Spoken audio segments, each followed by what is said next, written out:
எனக்கு 27 முடிஞ்சு 28 ஆக போகுது. எனக்கு ஒரு சின்ன கொஸ்டின் கேட்டீங்க, அதுக்கு பெரிய ஆன்சர் தர போகிறேன். சொல்லுங்க. மனிதன் ஆசைப்படுறதுலாம் இறைவன் தருவதில்லை உடனே. அதனால் இப்போ வந்து யாராவது உங்கள் எதிர்காலத்தை பற்றி நீங்கள் என்ன யோசிக்கிறீங்க அப்படின்னு கேட்டால், என் எதிர்காலம் இறைவனிடம் இருக்குதுன்னு சொல்கிறேன்.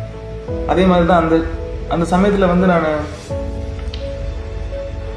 சினிமா வேர்ல்டில் வந்து கீபோர்ட் பிளேயர் அண்ட் கிட்டத்தட்ட 15 வருஷம் சின்ன வயசுல வாசிச்சுட்டுருக்கேன். அதனால் ஒரு சினிமா மேலே ஒரு விரக்தி வந்துச்சு. இதுதான் டெய்லி அதே தான் வாசிச்சுட்டு இருக்கோம். காலையிலலாம் டங்கு டக்கா, சாயந்தரம் வேணால் அதே மாதிரி. இதை விட்டுட்டு போனோம். இதுதான் எதுக்கு நம்ம ஒரு லைஃப் லீட் பண்ணுறோன்றது புரியல. அந்த டைமில் ஐ பிகேம் வெரி ரிலீஜியஸ், கடவுள் பக்தி ஜாஸ்தி ஆயிடுச்சு. அதனால்